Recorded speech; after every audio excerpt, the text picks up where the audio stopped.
Good morning, good afternoon, good evening, everyone. Welcome to the first panel of the Island Finance Forum 2021, New Opportunities to Access Capital and Investment for Small, Medium Enterprises. We're very proud to say this panel is sponsored by NCB Capital Markets Ltd, and that the CEO of the company, Angus Young, will be one of the panelists during this conversation. I'd now like to invite our moderator, Alicia Nicholls, who is who is a trade researcher from the University of the West Indies at Cave Hill, Barbados. The floor is yours. Thank you, Alicia, for joining us and moderating this panel. And thank you, James. Good evening or good day to everyone, because I'm cognizant that we have a lot of people joining us from across the world, including the Caribbean, Europe, US, Latin America, the Pacific, and Africa, and Asia as well. It is a pleasure to be joining you here from beautiful Barbados. Welcome to today's open panel, New Opportunities to Access Capital and Investment for Small and Medium-Sized Enterprises. Before I introduce our distinguished panelists, permit me first to extend best wishes to our brothers and sisters in St. Vincent and the Grenadines who are currently being affected by the eruption of the La Soufrière volcano there.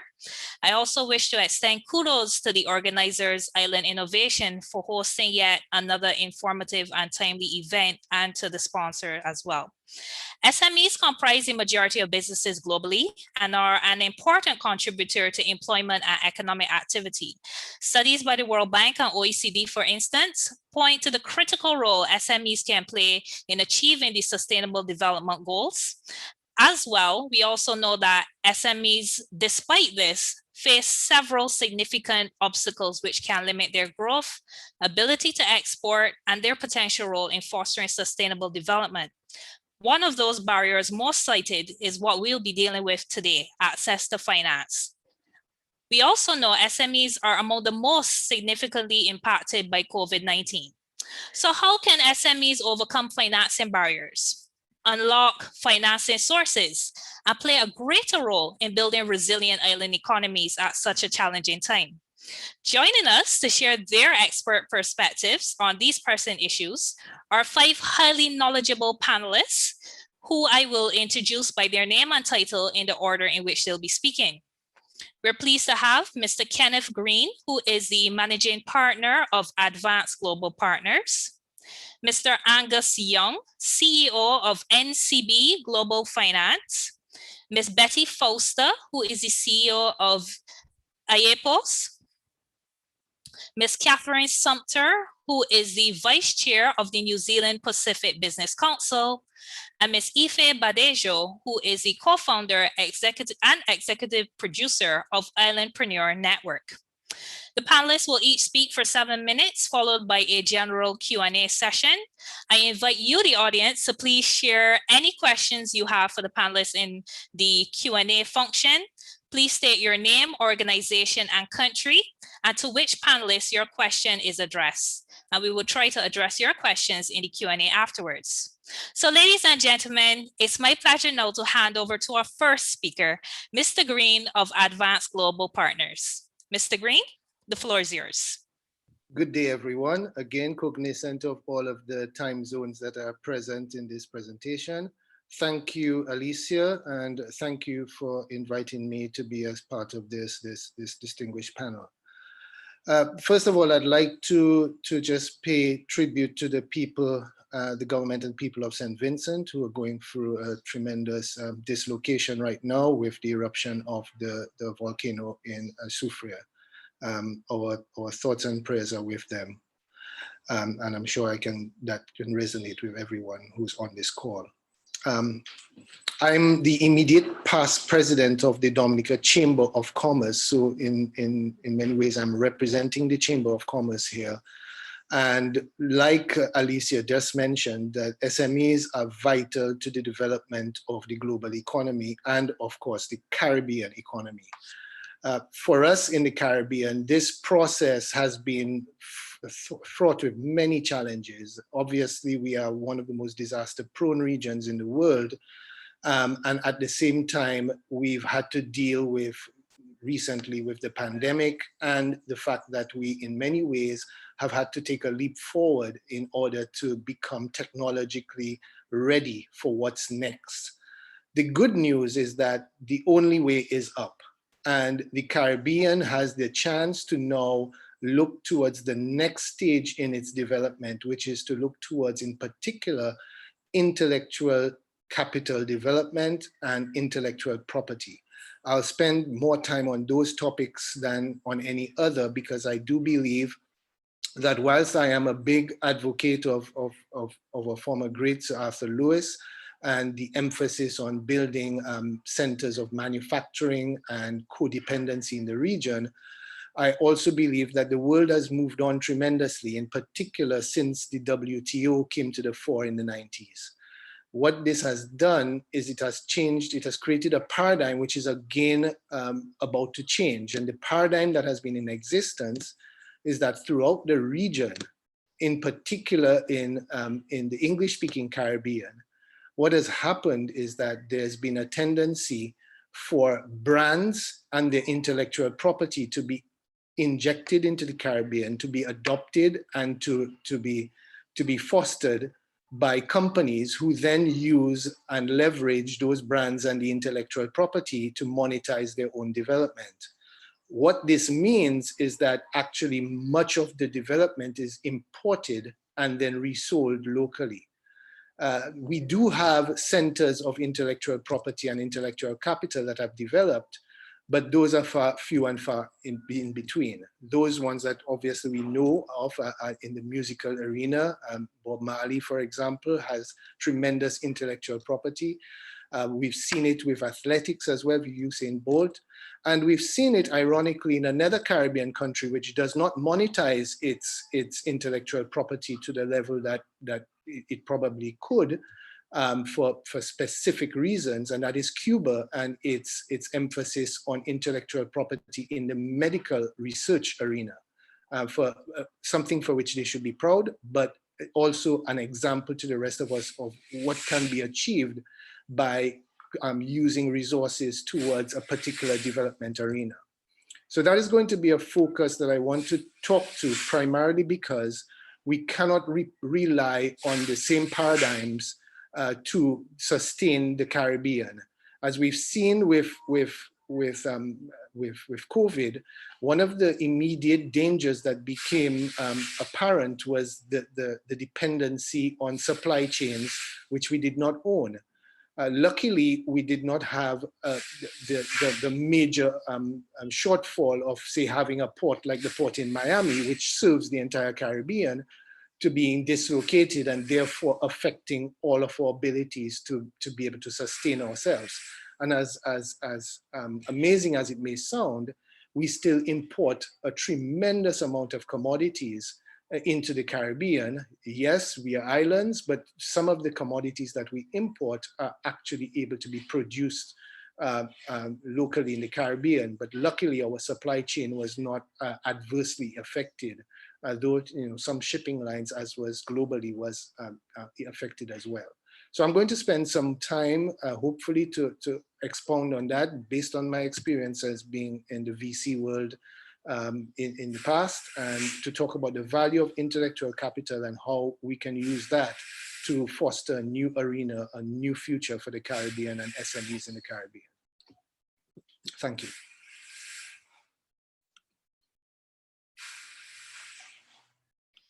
Thank you very much, Kenneth, for not only raising the fact that it cannot be business as usual for us in the region, and I would dare say for other small islands, but also the need to leverage our intellectual property. I'll now pass over to Mr. Angus Young of NCB Global Finance. Mr. Young? Hi, thank you, Alicia, and good afternoon, everyone. While I am logging in today from Port of Spain, Trinidad, where at present the sun is shining brightly and the skies are clear, our thoughts and prayers are really with our brothers and sisters in St. Vincent and Barbados, who, as we know, are adversely affected by La Soufrière volcano. Okay, so today, I'm especially pleased to share my thoughts on accessing SME financing, as in the Caribbean region, this has traditionally been an area of challenge. Unfortunately, As fate would have it, the onset of the COVID pandemic only exacerbated the challenge. In the Caribbean, it would not be unfair to describe our traditional banking sector as being largely asset-based lenders. This sector can also be described as being well capitalized and largely stable. So it is no coincidence that in such a case, the traditional banking sector places significant emphasis on collateral security. For the SME sector, this can be challenging. Today, the SME sector is under significant threat as one, it manages the innate challenges that come along with simply being an SME. Two, it is faced with the asset-backed lending appetite of the traditional banking sector. And three, it now swims against a receding macroeconomic tide, largely brought on by the COVID pandemic. The COVID pandemic has threatened the hospitality-based economies in our region, and lower energy commodity prices and stagnant production has severely threatened the Trinidad and Tobago economy. So it is fairly safe to say that the macroeconomic tides have receded, and this makes things even more challenging for SMEs to access funding. In recent times, with the onset of COVID, most regulators in the region have adopted monetary policy that reduces interest rates and increases liquidity, with the intention probably being to make credit more easily accessible. But more often than not, if an SME does not have collateral security, interest rates don't matter. And if they do have collateral security, if you don't qualify to borrow at 9%, it's unlikely that you will qualify at 7%. However, in the words of Rahm Emanuel, never allow a good crisis go to waste. It's an opportunity to do the things you once thought were impossible. SMEs and investors ought to look beyond traditional funding in the form of senior secured debt. Enter now this region-wide discussion on patient capital and alternative investments. Patient capital can be accessed privately in the form of private equity and alternative investments, or publicly via listing on the region's junior or SME stock exchanges. An alternative investment is a financial asset that does not fall into one of the conventional investment categories like stocks, bonds, and cash.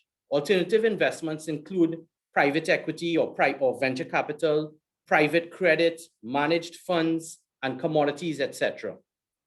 Alternative investments can look like mezzanine financing, sale and leasebacks, issuance of preference shares, structures that the traditional banking system are less familiar with. However, enter the role of boutique investment banks.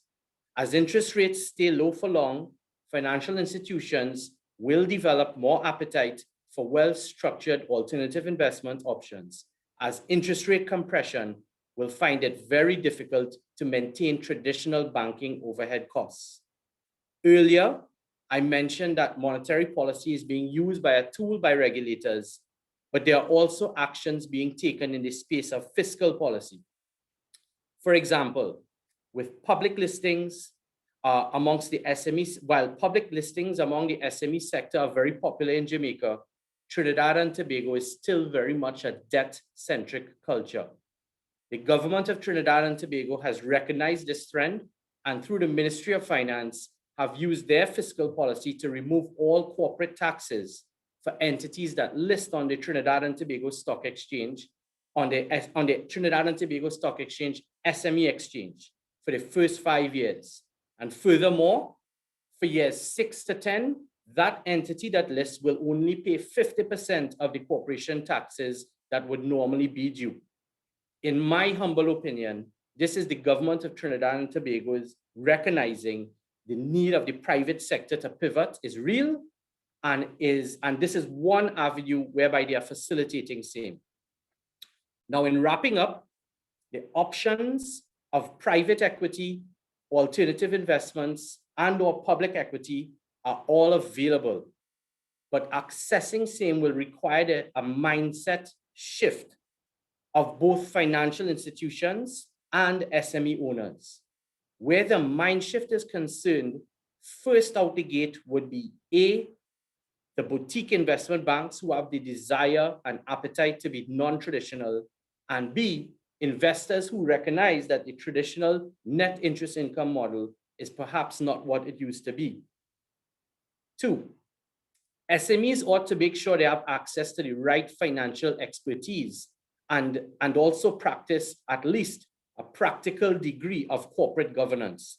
For example, on a very basic level, it is important for SMEs to understand the difference between cash and profit, and of course, the dynamic amongst revenue, accounts receivables, and cash, which are all very, very different. SMEs can gain access to financial expertise by choosing the right advisors and directors who they work with. Where corporate governance is concerned, SMEs can start with producing reliable and professionally prepared financial statements. Investors and lenders rely significantly on these financial statements. Accurate financial statements also facilitate better decision-making. It would serve well for SMEs to appoint at least one external director who is versed in, for example, accounting and/or finance. So when we think about funding SMEs, we ought to consider 4 things: alternative investment structures in the private arena, usually provided by boutique investment banks. 2, potentially listing on junior and SME exchanges in the public arena. 3, aligning themselves with the right financial advisors, perhaps in the form of having at least one external director who is versed in accounting and finance. And finally, adopting minimum basic levels of corporate governance, which include producing accurate financial statements. Thank you. Back to you, Alicia. Thank you so much, Angus. And I'm so happy all of our panelists have been able to give such succinct information well within their time limits. Thank you for outlining the challenges faced by SMEs in terms of trying to access traditional forms of financing, but then going on to mention some non-traditional and other forms of financing and providing some tips. I'll now pass over to Ms. Betty Fausta, who is the CEO of IEPOS. So thank you, Angus. And Betty, over to you. Hello, everyone. Thank you, Alicia. Thank you, Asian Innovation, for the opportunity. I'm the CEO of IEPOS. I'm working in software industry. I'm living in Guadeloupe. This is an archipelago with 7 islands. We speak French in the Caribbean area. And in the abilities of our island is to practice and develop economics with tourism, with tech, agriculture. We are working with a culture specific with Creole and Caribbean culture, food, music, and style Caribbean. We are in this archipelago of Caribbean, one of the best places to find finest rum, Asian rum from Guadeloupe. The pandemic teaches us to work another way with available capital. You know, people can, you say, come in business with a lot of money. They can have VC, can bring for them money. They can have business angels. They can have partnership. But with the pandemic, money is sometimes for small business is really difficult and not affordable. For us, we have to find local experts can explain and understand which needs for SMEs without money is possible. We have to find a way to challenge our business, to connect, share all over the world, because with internet, we can connect with Zoom or anything as tools to be connected, to make business, to sell something. So in remote, we can do anything at any time. We are timeless. We have new opportunity for living, but we have new opportunity for business. And this is absolutely important to understand that. Why? Because the challenge facing Caribbean cluster entrepreneur is really different, because for small islands, small economy, to have money for the business. The market is small, they can scale up the market or the product very quickly, like if there was in Northern America, in Asia, or in Europe, where you have millions of consumers very easily, and the scale up is different in the mindset. So the complexity is something challenging for small enterprise, and it's fundamental to understand that this is a problem. If you have a small market, you have a lack of innovative stimulation policy in your community to have an ecosystem with more money, with more opportunity, with innovative tools or platform like this. So when you are SME in small island with small market, I think we can have a way to challenge. We have to be smarter, create deep link with our partner in Caribbean or all over the world. We have to be open-minded, have solutions to create opportunities here, but to have a partner in Africa or in Asia can make possible our project. We have to be creative, and I think with the state of life of Caribbean, we have a lot of innovative solution, and with not only music, but with our culture, we spread the world. We have to be economical because the lack of money, of the complexity, is a reality for small economy and small markets. I want to talk about a way my company, IEPOS, and some are working for another way to create the world of tomorrow. We have developed what we call in the low-tech code. That means for some project, we use code with a less request for the server, that we can economize, we can provide less energy, we can economize for the world, for the economy of the world. And we have another approach for some transaction, for some information. So our approach is develop a code, what we could be more sustainable, and could be answered to 3 criteria.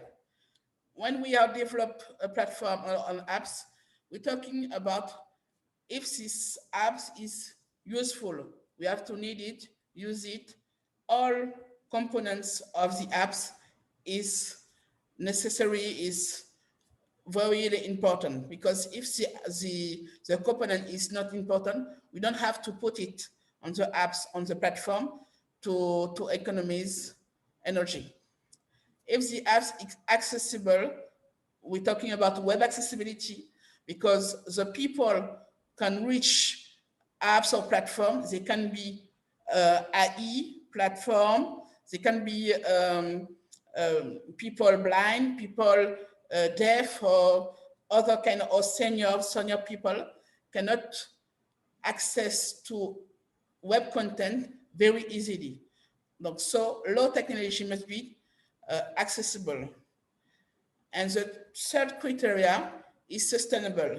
We have to create the software of tomorrow with a sensibility of human. We developed this for humanity, and we have to even if we are in Guadeloupe, we are saying maybe these apps can be used in Canada or in Vanuatu. We have to work social.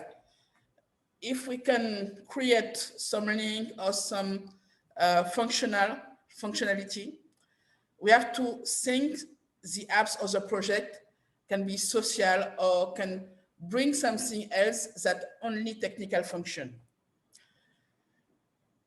The project have to be economic. So we have a sense, we have to take to think about the way, the place of the project in a situation, in the economy, in the market. And the most important, the criteria of environmental. We're talking about sustainable. It's really important to talk about environmental impact of each things. So what I want to share with you is very brief and clear. The future of the investment of technology is not to have the best technology, also the most expensive one, but we have to do more with less. We don't know the future, but we have to be humble for our children of tomorrow. And we have to learn some new words to share a capital different of only cash, only money. We have to talk about low tech, open tech, wide tech, do it yourself, easy tech, no tech, slow tech, wetto tech, small tech, low tech for refugees and resilient, because you see about what happened to Saint Vincent. There is the volcano erupted in Saint Vincent, and how they can do without electricity or less water.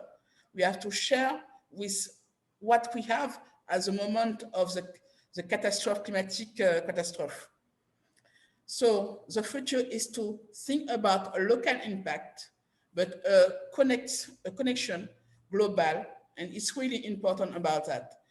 Also, I can't be so long because my natural language is French, so I'm not so comfortable as other speaker because you know, you talk in French, English, you can change easily, but I just want to share with you this view of the opportunity of create more value with low tech. And we have to think about that because small islands, they are another way to think the future of technology and investment of technology.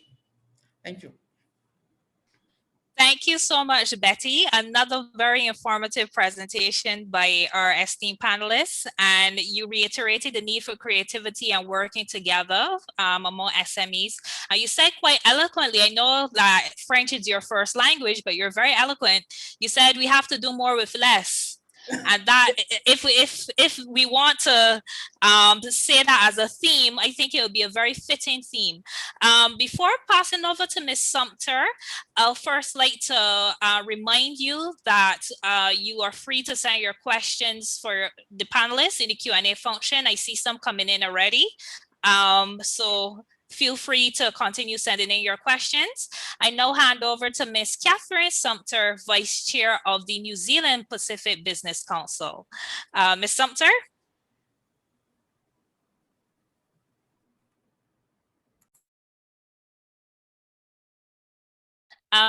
Ms. Sumter, I think you're on mute. Good morning, everyone. Kia ora, can you hear me now? Alicia, can you hear me? Good. Good morning from New Zealand, Auckland in the Pacific. Happy to hear from you all. I am the Vice Chair of the New Zealand Pacific Business Council, which aims to promote bilateral trade relations between New Zealand and the 26 nations of the Pacific, including the French-speaking territories. This morning, I would like to talk to you about promoting women entrepreneurship in the Pacific and the issue of accessing finance for this particular group, but also it would apply to anyone else. I've heard so far from the other speakers about SMEs, and yes, we do have SMEs in the Pacific, but in the islands of the Pacific, it tends to be more sole traders. And that's why that brought me to think about women. About a year and a half ago, I spoke to a forum in Tahiti in French Polynesia, and one of the main themes that came back, one of the main handicaps, was for women of the Pacific who could not access finance, and also the remoteness. Some people were far away in some islands, miles and hours away from major hubs to access to finance. So particularly at the time, 2 years ago, COVID was not an issue. Now with COVID and a lot of these ladies who have started micro businesses connected to tourism, COVID has made sure, the pandemic has come through, and a lot of these women have lost the opportunity to sell their services, their wares, their products. And I'm talking a very small economy on tiny, tiny islands. Now, to go back to what I was saying earlier, I'd like to talk about access to finance from a cultural point of view and then also from a legal point of view. In the Pacific, the cultural point of view is that a lot of, for instance, women do not have easy access to finance because you know that when you want to borrow, the bank will need security, and often it will be land security. In the Pacific, the land ownership tends to be either from a tribe or a group of people, not necessarily one person. It's usually part of a collective.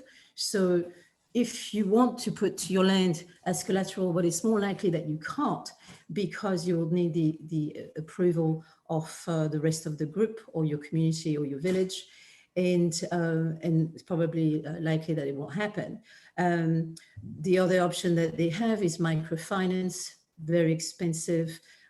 Institutions will charge them interest between 20 and 28%.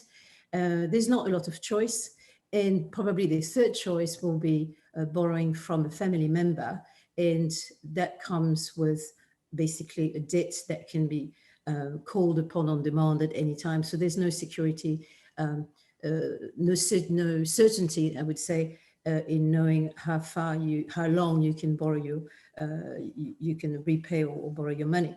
So this is one of the major problem in the Pacific, but digitalization could help in that particular respect, because having access to remote finance and also, how should I say, looking at different ways of providing finance has been developing in the Pacific. And what I mean by that is we have a system which has started called secure transaction framework, where banks are now thinking of, instead of asking for collateral, land as collateral, they will ask for personal property. It's very common in New Zealand, in Australia, it's in Samoa, also in Papua New Guinea, and I think in the Solomon Islands, but it's still being developed. It's definitely a way of helping people with no access to finance or big loans. And it means a secure transaction means that personal property, you can get credit or finance, cash, in exchange for a chattel, piece of machinery you have, or inventory from a stock that you have, or anything of value that that person will have a security, could apply security against. And that comes in the form of register, where you can register your security, and you as well, your security is registered against the value. So this is the kind of solutions that are being developed in the Pacific to help people on a very small level and to carry on business. So in terms of, if I go back to women in particular, and I always mention women because when I go to the Pacific, a lot of the women will be selling their wares for markets. They will go to, the tourists will come to them. They'll be selling from cruise ship, and I'm sure it's the same in the Caribbean. Now with COVID, this is not possible. And our view here from the NZPBC and other institutions is to turn this around and using the digital world to get them to develop their business and take their products to the tourists around the world. So instead of suffering from the pandemic as such, is turning it around and bringing their business to the source. Eventually, tourism will start again, but we don't know that. And there is still a whole world out there wanting to understand their culture, who will dream of their country, and in some ways will help this new way of doing business by sending it back using the digital world, using logistics to sell their wares. Could it be a solution to help people continue developing their business and survive the pandemic? So that's where I was coming from with using secure transaction, borrowing may also through crowdfunding, and establishing networks, platform, entrepreneurial hubs where people can meet, exchange ideas, attract investors from in or outside their own region, and be able to the end of being able to continue doing the business they were doing before the pandemic came upon them. So that's where I was coming from. Continuing from that theme, I think that on a general term, whether it's in the Caribbean or the Pacific, and following up from what Betty was saying, I think that using the digital world is definitely the solution for a lot of the islands because we're so remote, but suddenly the world becomes our oyster. With the right training, with the right connections, with the networks that we can create between us, using the communities, the world community, we can exchange ideas. We can teach each other what we know, and we can all benefit from that. Whether it's to learn how to do business or how to manage finance, how to get a security to, et cetera, et cetera. So that's what I wanted to talk about this morning, how we can, using what we already have, change our business model and come up with better solutions to survive the pandemic, but also improve or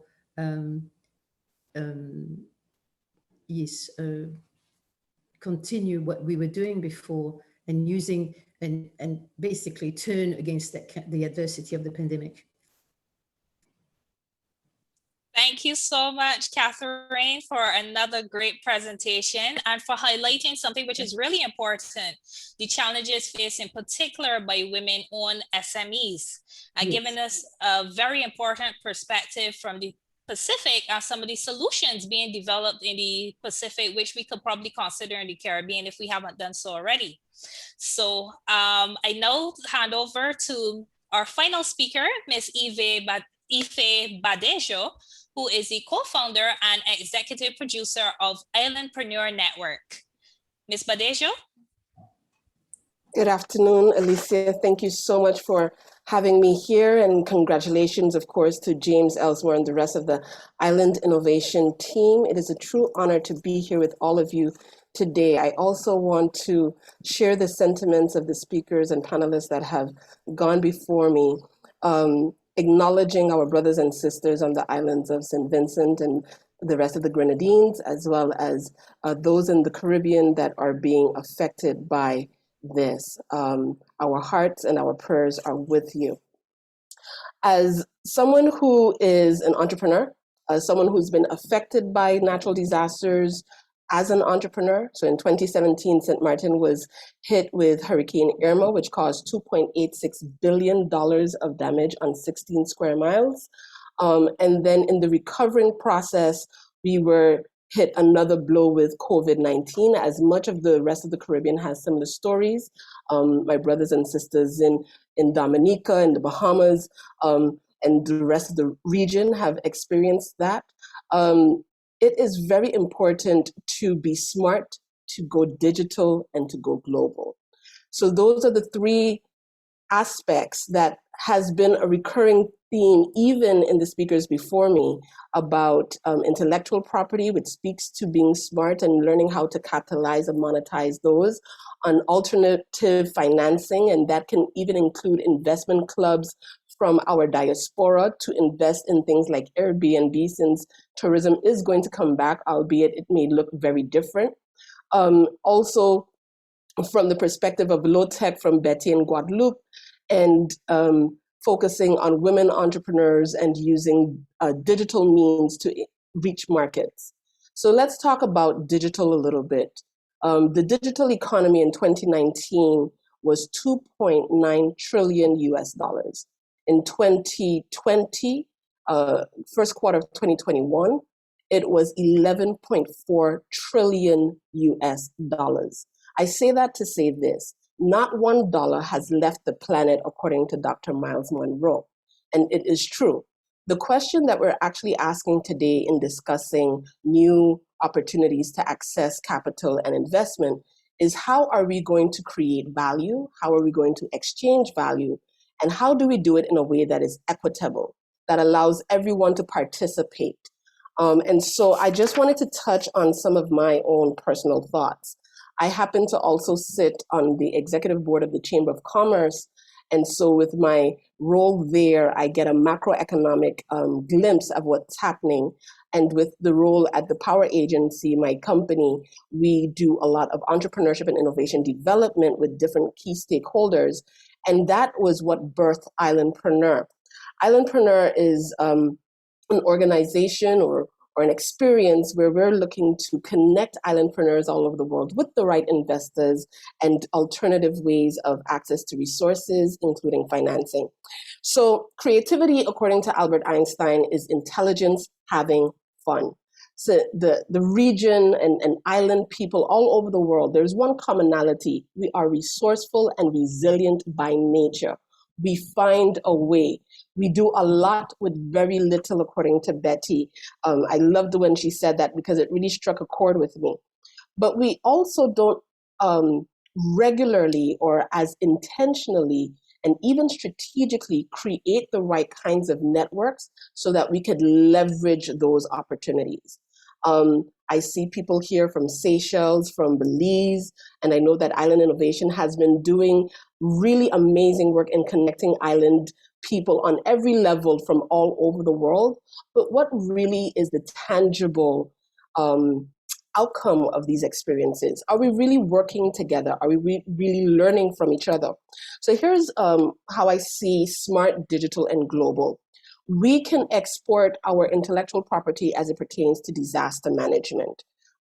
Everyone here is connected via the internet, and this is a true testament for the hundreds, if not thousands, of people who are connected here on how we can reach the world.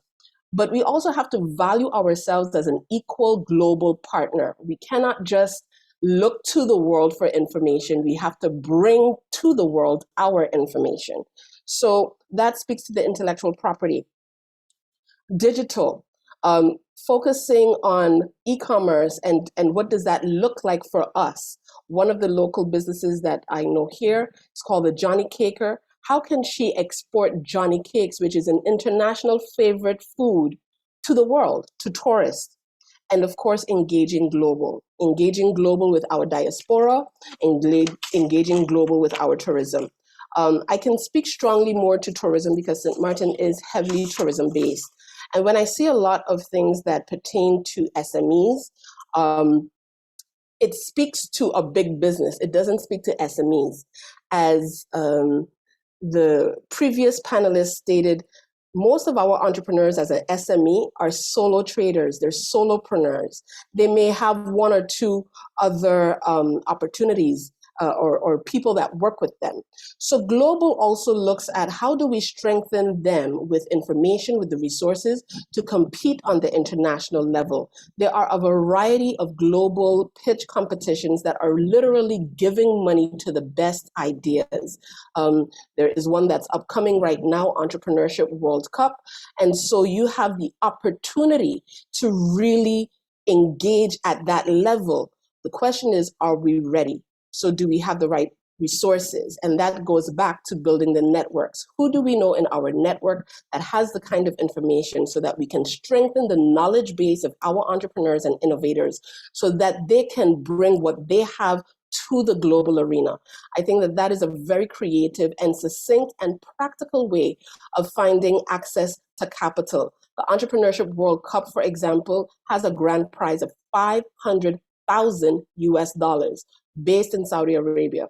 But another thing that I notice is that when we engage as a network, it is not oftentimes that we are listed in the Caribbean. So when you go and you Google something for the Caribbean, St. Martin may not be there, or my brothers and sisters in Bahamas may not be there, and that is for different legal and political and governmental reasons, and I get it. However, I think it does a disservice if we're looking at islands and access to finance. We need to look at a global platform to be able to access financing anywhere in the world once you're based on an island, because we have all of that in common. We are islandpreneurs and island people. So I'm just going to leave it there. I'm very excited to have the discussion, and I'm honored to share with the other panelists on what that looks like in very practical means. Alicia? Thank you so much, Ife. So much to unpack from that really good presentation. I particularly liked your entreaty to us that we have to value ourselves as an equal global partner. I love that. I like the fact that you mentioned we have to look global in terms of financing sources, utilize technology, look to our diaspora. That's something I don't think we do enough of. And we also have to do our own homework. So ladies and gentlemen, we've had 5 very insightful, rich presentations. And at this time, I'll invite our panelists to turn on their cameras so that we could go into the Q&A session. We do have quite a few questions here. The first question I see is from our experience shows that there is no shortage of equity. The issue is lack or absence of long-term project finance for renewable energy projects. Asset-based lending is not an option. So what the person is asking, can you share your perspective on local project finance options available? Any panelist wants to take this in particular? Hi, Alicia. I do believe that was geared towards myself. I could be wrong. Yes, you're right. Yeah, I missed that. Sorry, Angus. Go ahead. No worries. Okay, so great question. In instances of power generation in the region, the project sponsor really owns assets that are what we call specific use assets, power generators, or in this case, perhaps solar panels or windmills, etc. So the truth is, the value in the proposal is really banked, pun intended, on the power purchase agreement that the project sponsor has. So you Alicia, you have a solar farm in lovely Barbados, and as to a traditional bank, those solar panels are not worth much. So when a traditional banker assesses the collateral value of those solar panels, if you paid $100 for it, Alicia, traditional bankers probably value it at $25, right? And it may appear to be not bankable. But the truth is, the astute banker, who can be a little creative, what they are actually lending against is, Alicia, the power purchase agreement you have with Barbados Power and Light. The banker will then assess Barbados Power and Light to make sure that they are creditworthy in the sense that they can pay Alicia every month for the power that you are producing. And once the banker is satisfied that the counterparty for the power purchase agreement is a good risk to take, then Alicia, you will be raising your finance based on your agreement with Barbados Power and Light, not necessarily the equipment that you use to generate your revenue. So essentially, what you're doing is you are securitizing the cash flows that you generate by selling power to, in this example, Barbados Power and Light. That is what you're actually doing. You're financing, you're raising your financing based on the securitization of those revenues, as opposed to lending off of bricks and mortar. So the trick would be, Alicia, you prove yourself as an experienced and reliable operator of a power plant, and whoever you're selling your power to, they will be adjudicated, And once they come out to be acceptable, you will be able to access that financing. Very comprehensive answer, Angus. Thank you so much. There's another question here, which I guess could be answered privately. This person is asking, they're working with some agricultural clients in Colombia, and they wanted to find out what institution they could contact. So I don't think I want to put the panelists on the spot to answer that at the moment. So if I invite any of you to answer it in the chat, in the Q&A. Another question, this is for Ife.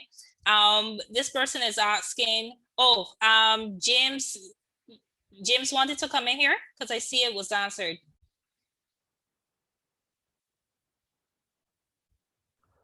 No, sorry, go ahead, Alicia. Okay. The next question, Ife, don't you think a regional platform first and then moving it forward internationally would be a better force or form of representation? So I think what they're asking is, would it be better to look regionally first before going international? I think it's very important that you start where you're at. And so definitely having a regional format, but also realizing that the world is made up of islands. 11% of the world is on islands. The population, 11% of the entire world is on population. And when you say islands, that can mean, for example, on the Pacific area, that could mean in Asia, that could mean off of the coast of the US, that can mean off of the coast of Africa. So also making sure that you are not limiting yourself. And that's why I think it's very important that we go big or go home, as the young people say, right? It's either we're going to decide that we have equal value and we're going to test those waters and give it all we got and find the resources and pull people together, or we're going to play small and complain about the lack of progress and the lack of opportunities. And so we need to make a decision ultimately on how we want to play in the world and how we want to show up in the world and do everything we can to show up in that way. And that is why intellectual property is important. That's why digital is important. That's why having the right kinds of logistic supply chains are important, because then we would shoot ourselves in the foot if we continue to address a big problem from a small perspective. It is a big problem. It's a universal problem that we're having. It's not just selected to a region, although there may be cultural differences and different tastes from how people handle business culturally. Thank you for that, Ife.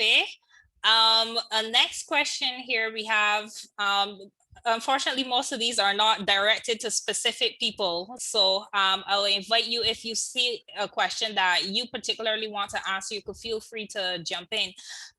What are some of the key opportunities and trends for social enterprises playing a role in the intermediate or latter stages of a value chain?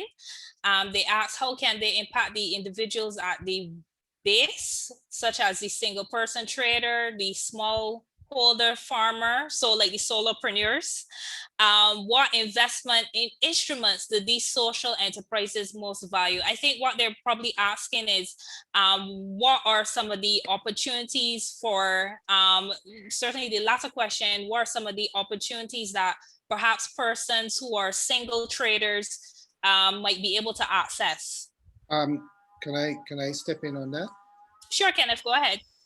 Okay, so I can talk to the Eastern Caribbean, for example. The Eastern Caribbean Central Bank recently launched a digital currency, and I, for one, have been encouraging them to open the API, which is the programmatic interface, to entrepreneurs in the region and in the Eastern Caribbean. And what that will do is, by having an open API, you will be able to, as solo entrepreneurs, be able to talk to different applications to make your products be able to be viable, whether it is directly to the banking systems, whether it is directly to the shipping operators. It will give sole entrepreneurs a USP that they did not have previously. Now, bear in mind that the digital currency for the Eastern Caribbean is simply the Eastern Caribbean dollar transposed into a digital currency. It is not a cryptocurrency or anything that from a new paradigm point of view, but it is a step in the right direction. However, if the API is not made publicly available, then we will not have proper disruption. And Angus might disagree, but disruption is important for financial systems to develop organically. If we do not have disruption, then you have a static system, and then people are constantly beholden to the same methods of raising capital and trying to get loans and trying to basically lend money from asset-rich banks or liquid-rich banks. And so that's very important to look at the onset of digital currencies in the Caribbean, to look at avenues for new ways for sole entrepreneurs to start to build some level of variation into their platforms. So Ken, I don't disagree at all. In fact, I agree with you 100%. Disruption is extremely important for evolution. And I just would like to say that once the disruption takes place within a regulatory environment that serves us all, we will preserve the wealth of those who could not afford to lose what they have. So once that disruption takes place within a regulatory environment that is facilitative, 100% supportive. Okay, perfect. I'm going to go to Betty next because there's a question that Betty has flagged that she would wish to answer. And it's if I may, Betty, for the benefit of the audience, the question is, what can be done to promote a technology-friendly mindset regionally? Very interesting question. Betty, please go ahead. Yeah, Winston said about is the region is hostile about solution. I think in Caribbean, we are really innovative. We create a solution can use worldwide.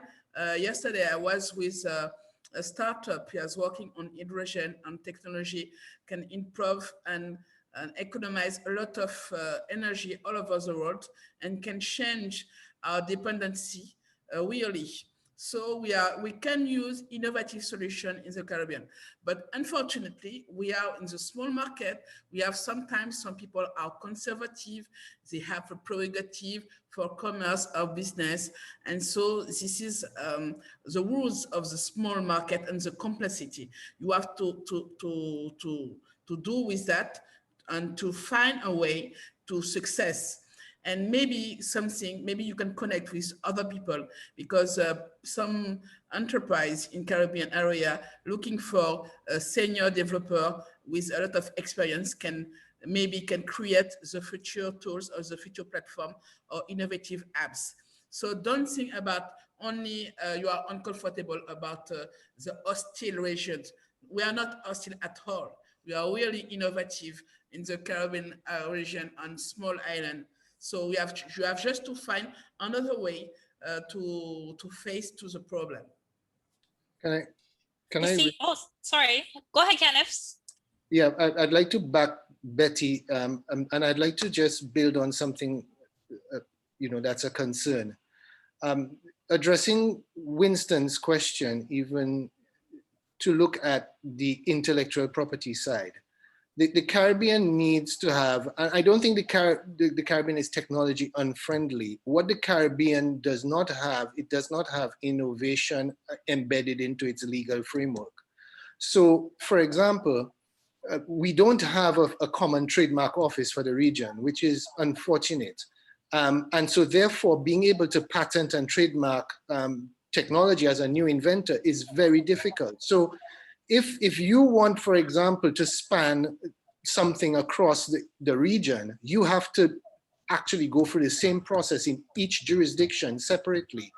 And that's not conducive to a seamless, transparent platform for an inventor or anyone else. Now, given that the old adage, the world is now your oyster, the Caribbean with the internet and with globalism is a stone throw away from everywhere else. But in order for that to become monetizable, for it to be able to be capitalized on, you need to be able to have some level of IP so that you can go forward from the region. So using the region as a launchpad, not necessarily having to sell within the region, but to do so, to Winston, he has to find a USP and to be able to patent it. And I would say that the issue that we have right now and that needs to be solved right away is to make it easier for inventors to be able to patent and to trademark new technologies, new ideas, so that they can become monetizable to the Caribbean and to the greater world. Thank you very much. Very pertinent points, Kenneth. Catherine, I saw you nodding. You wanted to jump in here? Yes, yes. Can you hear me? Yes. Yes, perfectly. Yeah, in the Pacific, I don't think that our region is against new technologies. I think we were a little bit behind. I mean, when I say we, I'm not talking about New Zealand. I'm talking about some of the remote islands in the Pacific who can solely rely on 3G. Some of them haven't got 4G yet. So, so it's to do with connectivity, and it's also to do with training and changing mindset and educating people. And I think once all this is put into place, people will get there and will move forward. I think we're still at the stage in the Pacific where we really need to be able to establish platforms where people can meet, can learn. And the reason why I'm saying that is because even though the young generation has gone to university and probably is very much in touch with new technologies, some of the traders that I was talking about earlier are people who are much older. They're from an older generation. They can use their mobile, but they're not that far ahead thinking I'm going to use this app or start, going through the internet and see what I can connect with. They're not there yet. I think they have to be shown. They have to, it has to be, it's going to be a long process, but they're very willing. Thank you very much, Catherine, and completely agree. There was a question that was raised in the chat. Just to remind the audience, if you could please put your questions in the Q&A. It's harder to see them when they're placed in the chat. This question was for Ife. And basically what the person is arguing, how do we get the smartest minds to be leaders and not just quit and go to places where they're valued more? So the whole issue of brain drain. I think that's a very interesting question. And Ife, please feel free. It is a very interesting question. It's a question that I know that has been ongoing for decades. And I think there is a missed opportunity again as it pertains to diaspora. For example, my sister is now the data science manager for Facebook. She studied at FIT. She's built an incredible career. She's there. I know other people who are based in Silicon Valley. I know people who are working for Microsoft, for Google. And then we complain that we don't have the expertise, but we sent them away to study and they still rep our flags. So from your perspective of how do we do that, we have to also connect those people to leaders who are like-minded locally. And that way, you have someone on the ground that knows the reality, and then you have someone out there who has the network, maybe resources, access to certain kinds of information that can now bridge that gap. As someone who lives on the island and have taught many times about whether do I stay or go, that is one of the things that has helped to keep me focused on contributing in this realm. And so I think that that's an opportunity. I'm getting a little bit of feedback. I'm sorry, I'm being distracted by a sound. But I think it's really important to ensure that those leaders have leaders lead, leaders don't follow. So if there is an opportunity to bridge that gap, if there's an opportunity to find a solution, if there is a problem, there is a solution. There is no problem that does not have a solution. Go ahead and lead, connect with the right people to do so. Excellent answer, as expected. And yes, there is a very important role for the diaspora, for sure. That's something that we really don't do enough of, that we have to really hone in on. Another question here is, one moment.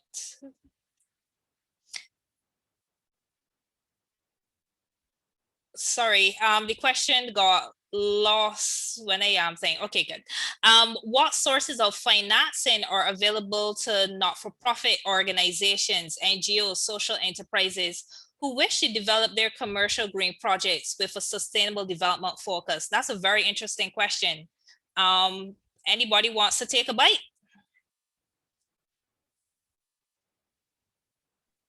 Repeat it, please. Can you repeat the question, please? Certainly. I'm sorry if I read that too fast. One moment.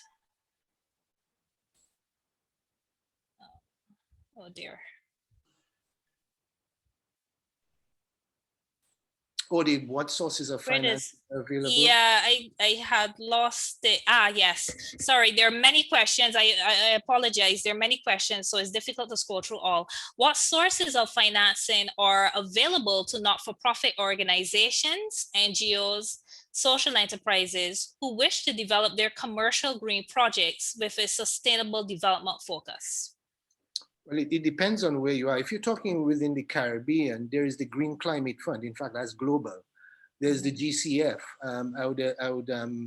I would emphasize that this fund is currently active, but it would need for you to lobby your local government, in particular, whoever is responsible for sustainable development in your island. Each of the islands have got representation at the Green Climate Fund level.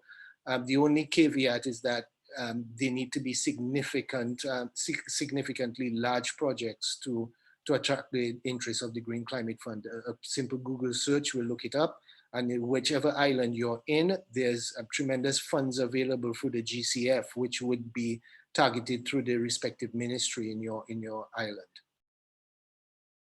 That's for the Caribbean in particular, but it's for everywhere. If you look at the Green Climate Fund, it gives you the zonal breakdowns. Thank you so much, Kenneth. Another question, which is quite interesting, given sargassum has been an issue for us in the region, are there funds available for sargassum management across the Caribbean? Is that anything anyone is familiar with, or? Not that I know. Okay. Well, we can always answer that. Type it later on. Another question is,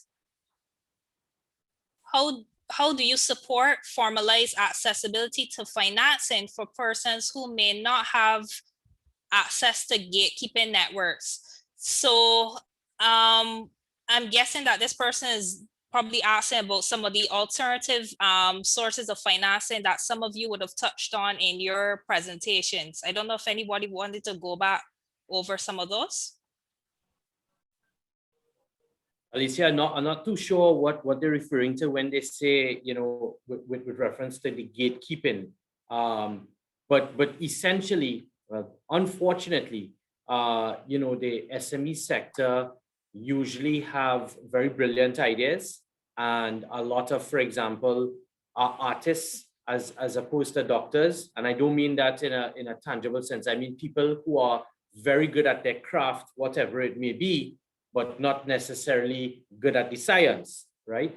So essentially what happens is they have these great business products or models or whatever, but the execution and going about making it a success and taking it to market is sometimes where they fall down, right? So in instances like that, you would have to attach yourselves to the right advice, like I mentioned earlier, and you would have to gain access to those non-traditional type institutions that have the institutional willingness to be non-traditional. If you go through the front door of the traditional banking sector, it will be a difficult conversation. So I think a good way to start is accessing people, for example, the wonderful colleagues we have on the panel, to access these people, and they have within their ecosystems the right channels of who to go to,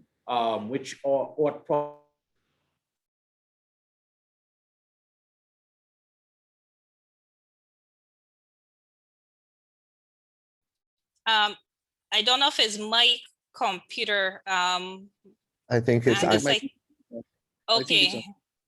It's Angus. Yeah. Okay. Yeah, it's on Angus's side. Okay, Angus, I will let you finish your point. We'll come back to you after I go to this next question, if that's possible, because I think we have lost you. This question is for Catherine. What are the bureaucratic barriers to direct support of women entrepreneurs, and how does the New Zealand Pacific Business Council overcome those barriers? So that would be very interesting to find out. It is. I think it's not so much a bureaucratic barrier, it's more of a cultural barrier. Don't forget that, of course, from a cultural point of view, it's a very patriarchal society, mainly in the islands. It's changing. I mean, from a personal experience, whenever I go to a trade mission, I'll see a majority of men. I could probably count the number of women present on my hand. So we need to change that. New Zealand, the NZPBC, we're promoting diversity at all levels. It's also going, this current is going also in the Pacific. And I think the answer to that is to promote access of Pacific women into Chamber of Commerce, teach them about governance. A lot of the time they're being held back because maybe it's assumed that they can't be leaders or be part of a panel, be part of a board, or, you know, so that's where I think we need to break those barriers, whether they're cultural or bureaucratic, and promote, you know, encourage women to, access those levels of governance, so that then we can later, help the younger generation and show them this is how we can, you know, change the mindset of the banks for you know, change the mindset of other institutions who then will help foster business for young men and young ladies. Yeah. So I think this is the first step, you know, promote women within those governance structures. Thank you so much, Catherine. You are indeed right. Angus, we seem to have lost you. You want to finish your point that you were making? Apologies, Alicia. I lost my connection at home, so I'm joining from my cell. That's okay. Just that if you pay attention to the wealth creators of the world, the most successful entrepreneurs in the world, one of the common denominators you would hear them speak towards is you must have access. And that access is access to the right people, right? Access to the right ecosystems, access to the right markets, etc. And I think for solopreneurs, as you term them, you know, forums like this gives them a good start. They have access to anyone on this panel, for example, and they can build relationships and get access to expertise that can then give them access to the right ecosystems. Because, Alicia, if they take it upon themselves and go through the front door of the traditional banking system, it is a difficult route. So gaining access to the right ecosystems is extremely important. And this forum is one of the avenues that they can gain access to the right people who can do some of the hand holding. Thank you, Angus. But let me just say, I have to give credit to Ife for that term, solopreneur. So I actually stole it from her. So thank you, Ife. And I didn't create it, I promise. Okay. I didn't create it, I promise. Okay. Sorry, someone wanted to come in? Yes, I wanted to just add to what Angus said, because I think it's really important, and it's something that we're doing here. And as powerful as this is, and as amazing as all of these panelists are, what are we going to do after, right? How are we going to be intentional about ensuring that we're building those right relationships and having access? So I wanted to just share a couple of things based on some of the discussions earlier. Betty talked about, you know, that we are very good with technology. Catherine said the same thing, but we're great consumers of technology. So I'm looking forward to seeing the production of technology. You cannot monetize technology that is not produced. It has to take shape and form. And so I'm very excited about that. And so for that, I encourage people to connect with Betty, because I love, the nerd in me loved everything she said. And then when it came to nonprofits, the question was, where can they find funding? if you're a solopreneur, if you're an entrepreneur, if you're a micropreneur, if you are a social enterprise, look for competitions. I know it sounds crazy. I know it sounds like, what am I going to do with that? But those are fairly low entry to barriers. Plus, many of them provide a lot of access to experts, resources, information, training to support you so that you are ready for the global stage. And there are quite a few all over the world, particularly because of the pandemic. Many of them that were only based for Europe or the US open their global doors to allow virtual accelerators and incubators to take place, along with competitions. We are right now sourcing them as best as we can, so we will be sharing that on our platforms when that's ready. But you can Google, there are so many out there. I named one before, I'll say it again, Entrepreneurship World Cup. Make sure that you're engaged at that level, because now you get to test the waters and see how what you bring to the table. And I know that we all have this fear of rejection, but it's okay. The whole point of entrepreneurship is to be rejected at least 10 times before you hit it out of the park. So don't take entrepreneurship as a business theological exercise. Roll up your sleeves and get it done. Very sage words, among the many sage words that have come from this panel. And I think one of the important themes that have come from the panel, just to go back to Angus's point earlier, is the importance of networking, because that is one of the ways in which you could, get to know the gatekeepers, or if necessary, bypass the gatekeepers, so to speak, as an entrepreneur. We have some more questions here. I know that we're short on time, so I'll try to get to them quickly. This one is for Ife. Funders want significant investment in large projects. Most innovation and island scale projects are relatively small. How do these projects attract financing? I started to smile immediately because that is the $1 million question, but it's actually about framing. Angus also talked very important about having your financials in order. It's not about having a whole bunch of money. It's about showing traction and scalability, especially if you are in the world where you can see that the investor has an angle, whether it's impact, environment, technology. If you can show that you have done the hard work and at least started it, and then show that you've made progress and be able to measure that.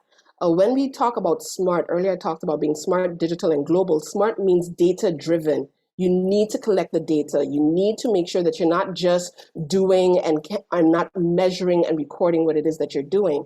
And so for many projects, if you're able to frame it in a way that you can show scalability, traction, progress, and that it's hitting their sweet spots, they may be able to direct you. And sometimes, in often cases, they find private investors to be able to support you if it is not within the realm and the scope of what the project is that you want to be involved in. And then the other point, to Angus's point and also my implicit point, collaborate. If you're competing, you're failing. It's as easy as that. If you're competing for it, you're failing. So find 2 or 3 other people who you can collaborate with and create a bigger project that would be much more attractive. That's another way of doing that as well. Well said. And that's another important theme that has been coming out. I think Betty had mentioned that as well. The need to partner and work together, not just within the Caribbean, but also with other entrepreneurs around the world. I know we have to wrap up. I'm just trying to go through the questions to see if there are any that I could put together. We have a question here. How will climate change and sea level rise impact everything the islands are doing and the growing natural disasters the islands are facing? I think that's a very live issue to think about, given what's going on with the volcano in St. Vincent and the Grenadines. Also, we're soon entering the hurricane season. Ken, if you wanted to take this? I just wanted to raise again, I might sound like a broken record on this, but the importance of IP. The old paradigm of physical infrastructure monetizing growth is still viable. However, it is in leveraging IP. And sometimes the IP does not necessarily have to be registered and protected in your domain, but it does need to have a joint venture partner who can work with you on it. And I'll give you an example. The Caribbean has a $600 billion deficit with the United States. So we import a tremendous amount of commodities from the United States. The United States currently has trade barriers, not just now, but will be erecting further trade barriers with China in particular. The Chinese have a need to be able to create not just new partnerships, but be able to leverage new ideas, not only into China, but also into Africa and to other markets that they serve, Brazil, South America, Peru, their biggest trading partners now. Being able for Caribbean entrepreneurs to find partners in Asia to be able to differentiate new products that they can use the IP. Now, in the past, that would have been a dangerous step because China was known for being one of the biggest IP violators. But over the last 3 to 4 years, China has become incredibly progressive in IP registration and IP management, which means that they're open to attracting businesses to actually manufacture their products, not just in China, but to lodge their IP over there. So the reason I'm saying this is that more and more we have to deal with the reality of climate change affecting our land space, but it doesn't affect our brains. It doesn't affect our intellectual equity. And that is critical because not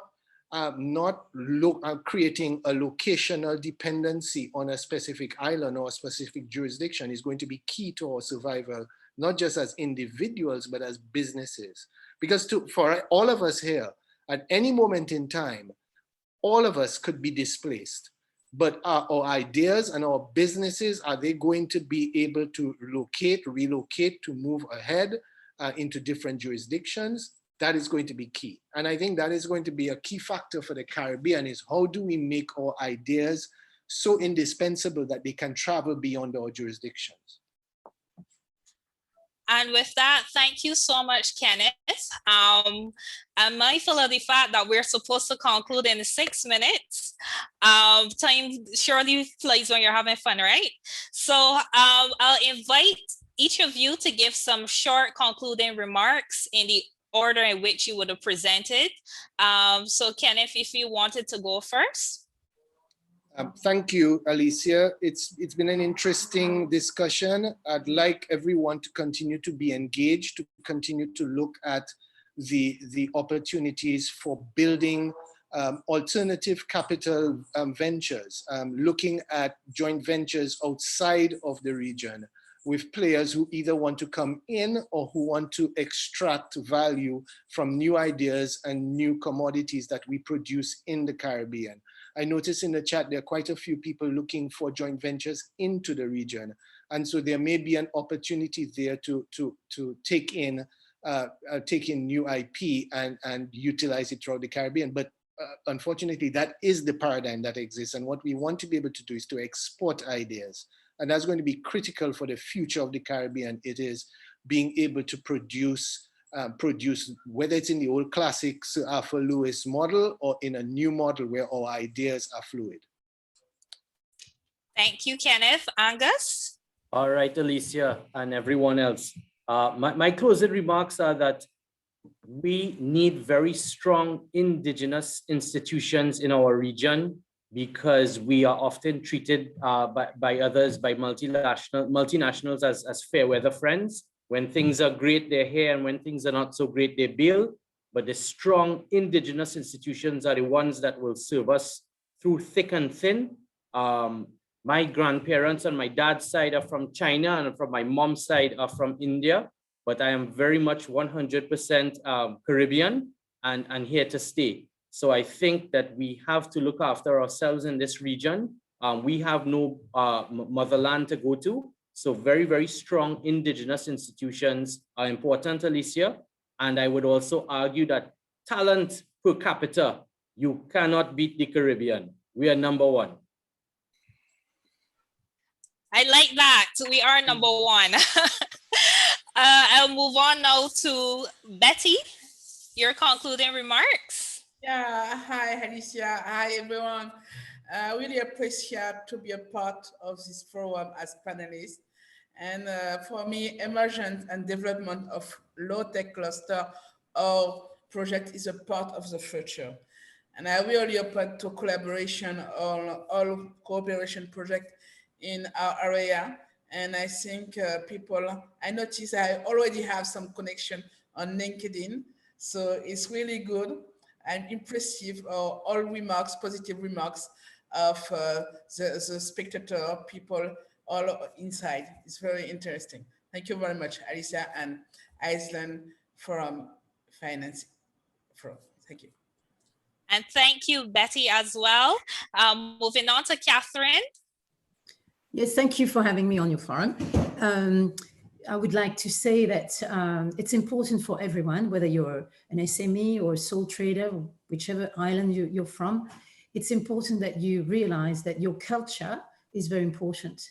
If you're going to start a business, you don't have to look further afield. You can just look around you and remember the richness of your business or the success to your business is what you know best. It's the product that probably sits in your garden, whether you're growing coffee or chocolate or any other products, and thinking, how am I going to bring that culture to the rest of the world using the digital and networking with other people to bring in finance, share your knowledge, and give back to your own community if you can. So, and with also in the background, thinking about the environmental issues, because you also know what's good and what's bad for your own environment. So yes, that's my message. Don't forget that if you're going to do business, it's also what you already know and sharing what you already know. Thank you very much. Thank you so much, Catherine. Ife?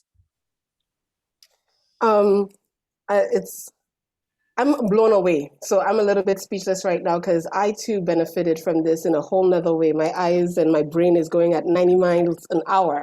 But I'll leave with this: smart, digital, and global. Be data driven. Make sure you have your intellectual property in place. As Kenneth Green said, it doesn't have to be a patent trademark it. You know, we speak a certain way, we do food a certain way, we dance, whatever, however you can trademark it and make sure that you're building intellectual property because it is an asset. Okay, you can do that. Also, digital, stay digitally connected, but also develop your digital skills. It is okay to learn in 2021 and beyond. If you don't know, you can Google it, you can YouTube it, you can discover it, and look around the world for partners and financing. If it isn't here, it's somewhere. The dollar that you need has not left the planet yet. I promise you, it is there. And my last thing is, let's tap into our creativity. Let's stay as creative as possible. Entrepreneurship is not a theological exercise. It's a practical lifestyle. And so if there's a problem, your job as an entrepreneur is to solve it, not to complain, not to, vent. It's to solve it. And so I stay with that. And thank you so much for being here. God bless all of you.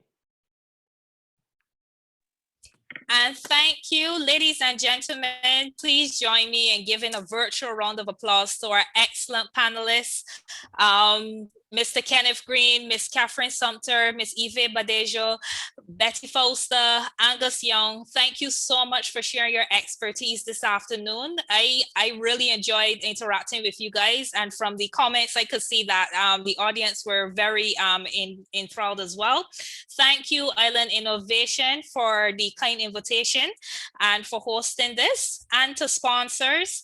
And thank you, the audience, for your very interesting questions. I'm sorry we weren't able to get to all of them, but you're free to reach out to us via LinkedIn, or if you wanted to reach out to any of the panelists directly. So thank you very much, everyone. I wish you all the very best. Take care. Thank you. Thank you all. Have a wonderful day. Bye-bye. Take care. Thanks. Thank you.